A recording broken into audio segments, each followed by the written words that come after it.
രഹസ്യൻ ഈ doctor gang ഉണ്ടല്ലോ, white collar ecosystem, അവര് മിക്കവാറും ആളുകൾ 2 ലേഡി ഡോക്ടർമാർ ഉൾപ്പെടെ, ഈ 2 ലേഡി ഡോക്ടർമാർ ഞാൻ ഈ പറയുന്നത് അവർ ഇനി ചിത്രത്തിൽ വരാൻ പോകുന്നേ ഉള്ളൂ. ഒരു ലേഡി ഡോക്ടർ വന്നിട്ടുണ്ട്, ഷഹീൻ. അതെ, അതല്ലാതെ വേറെ 2 ലേഡി ഡോക്ടർമാർ ഇനി അറസ്റ്റ് വരും. അപ്പോൾ അവരുൾപ്പെടെ ഇവര് തുർക്കിയിൽ അങ്കാറയിൽ പോയിരുന്നു എന്നുള്ളത് പാസ്പോർട്ടും ഒക്കെ വെരിഫൈ ചെയ്തപ്പോൾ കണ്ടെത്തിയിട്ടുണ്ട്.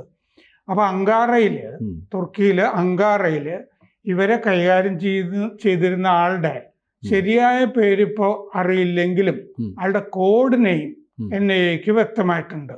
അയാളുടെ കോഡ് നെയിം ഉഖാസ എന്നാണ്. ഉഖാസ എന്ന് പറഞ്ഞാൽ അറബിയിൽ 8 ആണ്.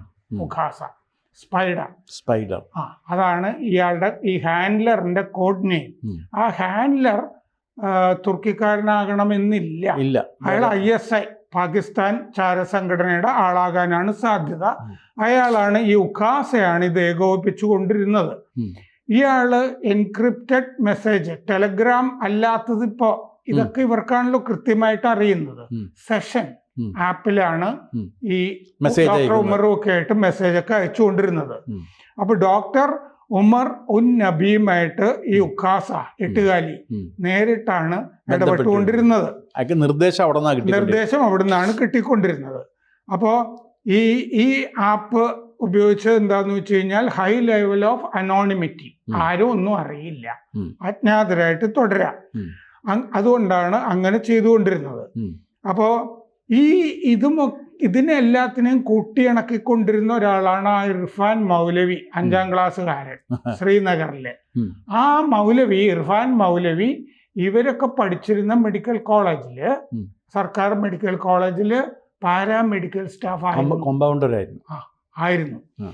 അപ്പൊ 2022 മാർച്ചില് ഈ ഉമർ നബിയും മുസമ്മിലും അങ്കാറയ്ക്ക് പോയിട്ടുണ്ട്. അന്നാണ് അവരുടെ റിക്രൂട്ട്മെന്റ് നടന്നതെന്നാണ് കരുതുന്നത്.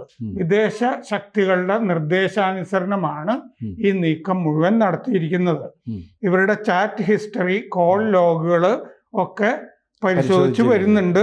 പിന്നെ ഇവരുടെ ഡിജിറ്റൽ ഉപകരണങ്ങൾ, മൊബൈൽ ഫോൺ ഒക്കെ സീസ് ചെയ്തിട്ടുണ്ട്. ഈ ഡോക്ടർ ഗാങ്ങിലെ കോർ അംഗങ്ങൾ, ആ കോർ അംഗങ്ങളിൽ നേരത്തെ പറഞ്ഞ ശ്രീനഗറിലും അനന്തനാഗിലും ഉള്ള 2 ലേഡി ഡോക്ടർമാര് കോർ മെമ്പേഴ്സ് ആണ്. മൗലവി ഇർഫാൻ റിക്രൂട്ട് ചെയ്ത 2. അതിലെ ഈ ഷഹീദ് ഉണ്ടല്ലോ, ഷാഹിദൊക്കെ ഒരു സ്പെസിഫിക് ഡ്യൂട്ടി ഉണ്ടായിരുന്നു. അതെന്താണെന്ന് വെച്ചാൽ വനിതാ ടെറർ ഗ്രൂപ്പ് ഉണ്ടാക്കലായിരുന്നു.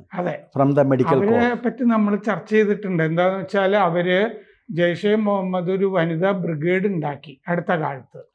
അതിന്റെ ഇവിടുത്തെ ചീഫാണ് അവര്.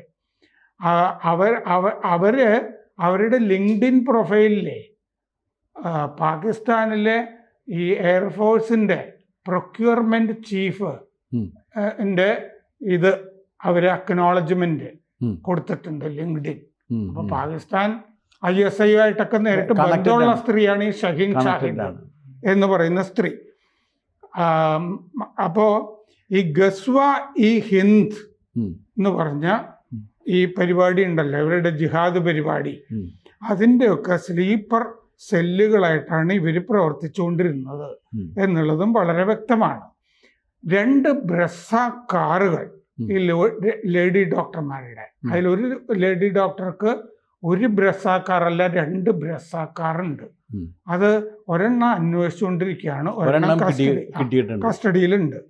പിന്നെ ഈ ആദിൽ എന്ന് പറഞ്ഞൊരു ഡോക്ടർ ഉണ്ടല്ലോ, ഡോക്ടർ ആദിൽ, അയാള് സഹ്റാൻപൂരില് ഫേമസ് ഹോസ്പിറ്റൽ, വേറൊരു ആശുപത്രി ഉണ്ട് ജിഹാദി, ഫേമസ് ഹോസ്പിറ്റലില് ജോലി ചെയ്തിരുന്ന ആളാണ്. ഇതൊക്കെ കശ്മീരിൽ നിന്ന് പിരിച്ചുവിടപ്പെട്ട കേസുകളാണ്. അയാളും മുസമ്മിലും തുർക്കിക്ക് ഈ വർഷം ആദ്യം പോയിരുന്നു. മറ്റവര് 2022 ആദിലും മുസമ്മിലും ഈ വർഷം ആദ്യം പോയിരുന്നു. അപ്പൊ അവിടുത്തെ ആ ഹാൻഡ്ലർ, നമ്മൾ നേരത്തെ പറഞ്ഞ 8 ഉഖാസ, അയാൾ താമസവും കാര്യങ്ങളും ഒക്കെ അറേഞ്ച് ചെയ്തോളാം, ഈ മെസ്സേജുകളിൽ കാണാം, എല്ലാം അയാൾ ചെയ്തോളാന്ന് പറഞ്ഞിട്ടുണ്ട്. 400 എൻക്രിപ്റ്റഡ് ചാറ്റുകൾ കണ്ടെടുത്തിട്ടുണ്ട്. അപ്പോൾ ഈ ലേഡി ഡോക്ടർമാർ 2 പേര് ആണ് ഇതിൻ്റെ ഫണ്ട് കൈകാര്യം ചെയ്തുകൊണ്ടിരുന്നത്. ലോജിസ്റ്റിക്സ്, യാത്ര തുടങ്ങിയ കാര്യങ്ങളൊക്കെ അവരാണ് കൈകാര്യം ചെയ്തത്. പിന്നെ സേഫ് ഹൗസസ്, സുരക്ഷിതമായ പാർപ്പിടങ്ങൾ, താവളങ്ങൾ കണ്ടെത്തിക്കൊണ്ടിരുന്നതും ഈ 2 ലേഡി ഡോക്ടർമാരാണ്. ഇവരുടെ ഈ ലേഡി ഡോക്ടർമാരുടെ പ്രവൃത്തികൾ നോക്കുമ്പോൾ വിദേശത്ത് നിന്ന് പലതവണ പൈസ കിട്ടിയിട്ടുണ്ട്. Multiple foreign remittances. ഒരു ലേഡി ഡോക്ടർക്ക് തുർക്കിയിൽ നിന്നും ദോഹയിൽ നിന്നും 2023-24 കാലത്ത് ഡിജിറ്റൽ വാലറ്റുകൾ വഴി പൈസ, ബാങ്ക് അക്കൗണ്ട് വഴിയല്ല, ഡിജിറ്റൽ വാലറ്റ് വഴി, മൊബൈൽ ടു മൊബൈൽ പണം ഇവർക്ക് വന്നിട്ടുണ്ട്. ഈ 2 ലേഡി ഡോക്ടർമാരും ധാക്കയിൽ മെഡിക്കൽ കോളേജിൽ പഠിച്ചവരാണ്. ബംഗ്ലാദേശിൽ MBBS പഠിച്ച സ്ത്രീകളാണ് അവർ. അപ്പോൾ ശ്രീനഗറിൽ ഇന്റേൺഷിപ്പിന് വന്നു ഇവര്. ആ സമയത്താണ് മൗലവി ഇർഫാൻ ഇവരെ ഏറ്റെടുത്ത് പരിശീലിപ്പിക്കുന്നതും കാര്യങ്ങളൊക്കെ. അതിൽ എനിക്കൊരു പറയാനുള്ളത്, ഈ മൗലവി ഇർഫാൻ്റെ കയ്യിലേക്ക് ഇവർ വരുന്നത് തന്നെ ധാക്കയിൽ നിന്ന് സഫീഷ്യൻ്റായിട്ട് ടെററിസത്തിൽ പരിശീലനം കിട്ടിയിട്ടാണ് വരുന്നത്.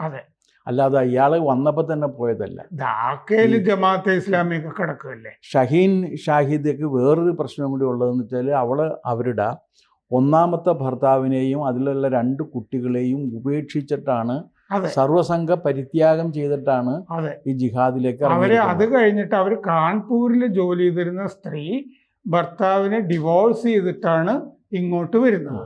അവർ ഭർത്താവിനോട് ഇടയ്ക്കിടയ്ക്ക് എനിക്ക് യൂറോപ്പിൽ പോയാൽ കൊള്ളാം, ഓസ്ട്രേലിയയിൽ കുടിയേറിയാൽ കൊള്ളാം എന്നൊക്കെ പറഞ്ഞിരുന്നതായിട്ട് അങ്ങേര് പറയുന്നുണ്ട്. അങ്ങേരുടെ ഒരു ഇന്റർവ്യൂവിൽ അങ്ങേര് പറയുന്നുണ്ട്.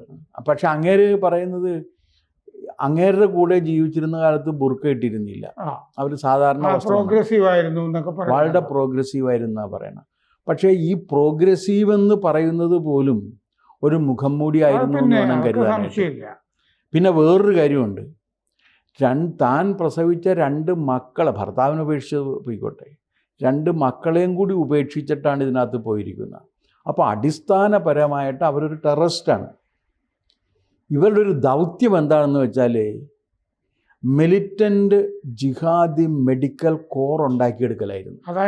അതാണ് ദൗത്യം. അവർ ISIയിലെ കമാൻഡറായ പർവേസുമായിട്ട് ബന്ധപ്പെട്ടിരുന്ന ഒരു സ്ത്രീയാണ്. അത് മാത്രവുമല്ല, ഈ ഗ്രൂപ്പിന് വളരെ നിരന്തരമായിട്ട് പാകിസ്ഥാനുമായിട്ട് ബന്ധമുണ്ട്. പക്ഷേ ഈ പാകിസ്ഥാനിൽ നിന്നുള്ള ഇങ്ങോട്ടുള്ള മെസ്സേജുകൾ ഏത് തരത്തിലായാലും നമ്മൾ റഡാറിൽ പിടിച്ചിരുന്നത് കൊണ്ടാണ് ഇവരുടെ മെസ്സേജുകൾ മുഴുവനും തുർക്കി വഴിയാക്കിയത്. മെസ്സേജ് കിട്ടിയിരുന്നത് തുർക്കിയിൽ നിന്നായിരുന്നെങ്കിലും ആ മെസ്സേജിൻ്റെ ഉടമ യഥാർത്ഥത്തിൽ പാകിസ്ഥാനായിരുന്നു. പാകിസ്ഥാന് വേണ്ടി പ്രവർത്തിക്കുക എന്ന ദൗത്യം ഏറ്റെടുത്തുകൊണ്ടാണ്, അതായത് മിലിറ്റൻ്റ് ജിഹാദി മെഡിക്കൽ കോർ ഉണ്ടാക്കിയെടുക്കുക. അങ്ങനെ അത് ആദ്യത്തെ ഒരു സംഭവമാണ്. അതെന്തിനാണെന്ന് വെച്ച് കഴിഞ്ഞാൽ അത് വളരെ അപകടം പിടിച്ചൊരു കാര്യമാണ്. കാരണം അവർക്ക് ഇഷ്ടമില്ലാത്തവരെ കൊല്ലാൻ ഇത് ഉപയോഗിക്കാം. ഇവർ ഡോക്ടർമാരായി വന്നു നിന്നിട്ട് ഏതെങ്കിലും തരത്തിൽ വരുന്നതിന് ശേഷം. അപ്പോൾ ഇവർക്ക് ഈ രാസവസ്തുക്കൾ പ്രൊക്യൂർ ചെയ്യാൻ എളുപ്പമാണ്. മാത്രമല്ല അതിനകത്ത് പരീക്ഷണം നടത്തുകയും ചെയ്യാം. അപ്പോൾ ഇതിന് വേണ്ടിയിട്ട് ഇവർ പ്രവർത്തിക്കുന്ന ഇപ്പോൾ ഈ അൽഫാദ് യൂണിവേഴ്സിറ്റി ഉണ്ടല്ലോ, അൽഫല യൂണിവേഴ്സിറ്റി, അവിടുത്തെ ലാബിൽ ഏതൊക്കെ തരത്തിലുള്ള പരീക്ഷണങ്ങളാണ് നടന്നിരുന്നത് എന്നുള്ള കാര്യം സമഗ്രമായിട്ട് അന്വേഷിക്കണം. അതൊക്കെ ഈ അമോണിയം നൈട്രേറ്റ് അതൊക്കെ ലാബിൽ ഉപയോഗിച്ചിരുന്നോ എന്നൊക്കെ അന്വേഷിക്കുന്നുണ്ട്. ഇവര് ഈ നബിയും മുസമ്മിലും അവരുടെ മുസമ്മിൽ ഗനായി അവരുടെ പാസ്പോർട്ടുകൾ നോക്കിയപ്പോൾ ഇവര് ഈ ടെലഗ്രാം ചാനലിൽ ജോയിൻ ചെയ്ത് താമസിയാതെ തുർക്കിയിൽ പോയതായിട്ട് കാണുന്നുണ്ട്. റിപ്പബ്ലിക് ദിനം, ദീപാവലി ഒക്കെ ഇവർ സ്ഫോടനങ്ങൾ നടത്താനൊക്കെ ശ്രമിച്ചതൊക്കെ നമ്മൾ തകർക്കുകയാണ് ചെയ്തിരുന്നത്. ഈ 2 ടെലഗ്രാം ഗ്രൂപ്പിൽ ഇവരുണ്ടായിരുന്നു. ഒന്നില് ജെയ്ഷെ മുഹമ്മദിന്റെ പ്രവർത്തകൻ ഉമർ ബിൻ ഖത്തബ് ആണ് സംസാരിച്ചുകൊണ്ടിരുന്നത്. അയാൾ പാകിസ്ഥാൻകാരനാണ്. ഉമർ ബിൻ ഖത്തബ് പാകിസ്ഥാനിൽ നിന്ന് നിർദ്ദേശം കൊടുത്തിരുന്നത് ഉമർ ബിൻ ഖത്തബാണ്. ഈ ഉമർ ബിൻ ഖത്തബ് തന്നെ ആകാം എട്ടുകാലി. ആകാനുള്ള സാധ്യതയുണ്ട്, സാധ്യത വളരെ കൂടുതലുണ്ട്. അപ്പോൾ എന്തായാലും ഒരു കാര്യം ഉറപ്പാണ്, IS കക്ഷി തന്നെ ആയിരിക്കും ഈ എട്ടുകാലി.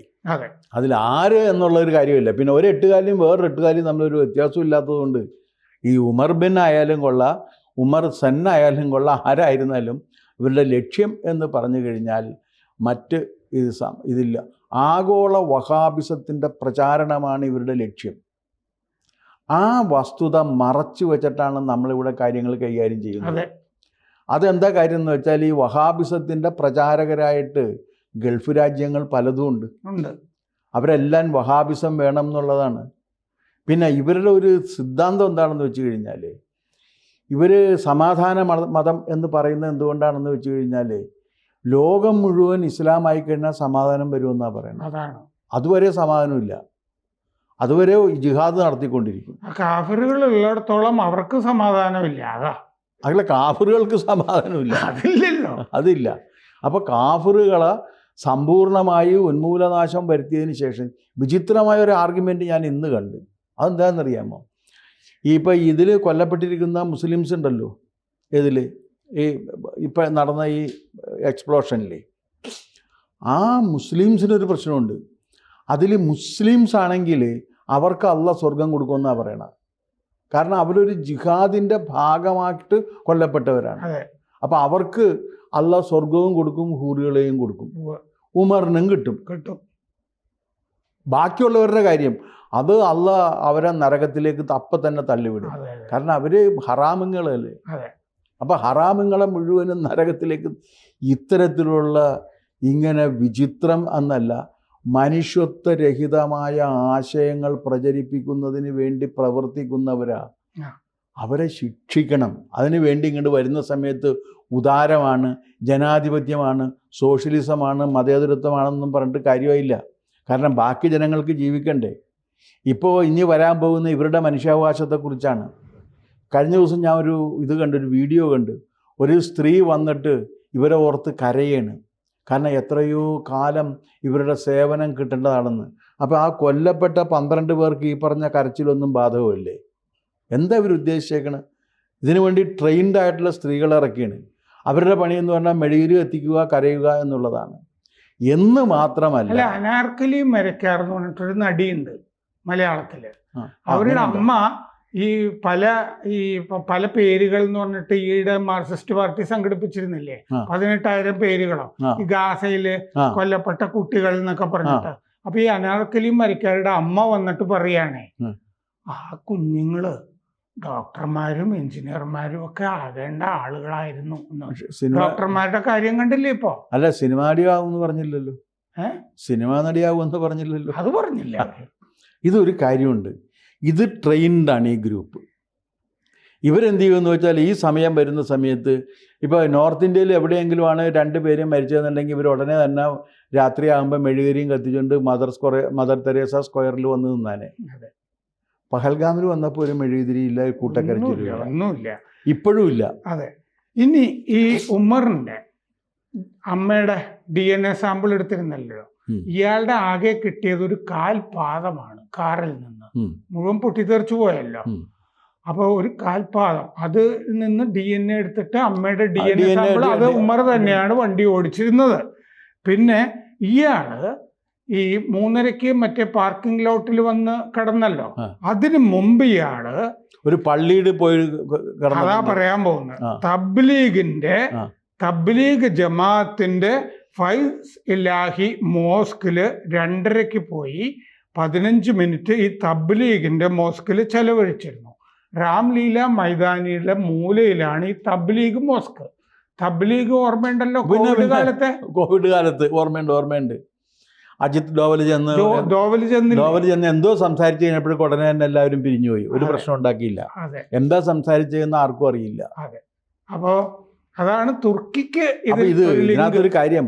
തുർക്കി ഇവരിപ്പോൾ എടുക്കുന്നത് പാകിസ്ഥാനിൽ നിന്നും ബാക്കി കാര്യങ്ങളിൽ നിന്നും വന്നു കഴിഞ്ഞാൽ ഫിൽറ്റർ ചെയ്യപ്പെടുന്നത് കൊണ്ട് താരതമ്യേന ഫിൽറ്റർ ചെയ്യപ്പെടാത്തൊരു സ്ഥലം എന്ന നിലക്കാണ് തുർക്കിയെ എടുക്കുന്നത്. പക്ഷെ തുർക്കിയെ നമ്മൾ ഒരു കാര്യം കൂടി കാണണം. എന്നും ഇന്ത്യക്കെതിരെ സംസാരിക്കുന്ന ഒരു ശക്തിയാണ് തുർക്കി. അപ്പം നമ്മൾ കരുതിയിരിക്കണം. തുർക്കിയിലേക്ക് പോകുന്നവരെയും തുർക്കിയിൽ ശ്രദ്ധിക്കേണ്ടത് എന്താണെന്ന് വെച്ച് കഴിഞ്ഞാൽ, എർദോഗൻ കഴിഞ്ഞ കൊല്ലം ഫെബ്രുവരിയിൽ മറ്റേ പാകിസ്ഥാനിൽ വന്ന് പാർലമെന്റിനെ അഭിസംബോധന ചെയ്തിട്ട് ആൾ കശ്മീർ പ്രശ്നം ഉന്നയിച്ചു. UN-ലും കശ്മീർ പ്രശ്നം ഉന്നയിക്കുന്നുണ്ട്. കശ്മീരിൽ ഹിതപരിശോധന നടത്തണം. 370 പിൻവലിച്ചപ്പോൾ ആർട്ടിക്കിൾ, അതിനെ എതിർത്ത ആളാണ് എർദോഗൻ. എന്നും പാകിസ്ഥാന്റെ കൂടെയാണ്. ഇന്ത്യ വിരുദ്ധനാണ്. ഓപ്പറേഷൻ സിന്ദൂർ സമയത്ത് ധാരാളം ആയുധങ്ങൾ പാകിസ്ഥാന് കൊടുത്തിട്ടുണ്ട്. എന്നും ഇന്ത്യ വിരുദ്ധനാണ്. ഇപ്പൊ ഇന്ത്യ സമുദ്രത്തിൽ അയാൾ തുർക്കിക്ക് പ്രത്യേക താല്പര്യങ്ങളുണ്ട്. മാലദ്വീപിനെ ഊട്ടി വളർത്തുന്നുണ്ട്. മാലദ്വീപിന് പഴയൊരു യുദ്ധക്കപ്പൽ സംഭാവന ചെയ്തിട്ടുണ്ട്. ഒരുപാട് വാർദ്ധക്യമൊക്കെ ബാധിച്ചതാണ്. സംഭാവന ചെയ്തിട്ടുണ്ട്. അപ്പൊ അയാൾക്ക് ഇസ്ലാമിക ലോകത്തിന്റെ ഖലീഫയാകണം. അതാണ്. കൂടുതൽ വാർത്തകളും വിശേഷങ്ങളും നിങ്ങളിലേക്ക് എത്താൻ ABC മലയാളം സബ്സ്ക്രൈബ് ചെയ്യുക, ബെൽ ബട്ടണും അമർത്തുക.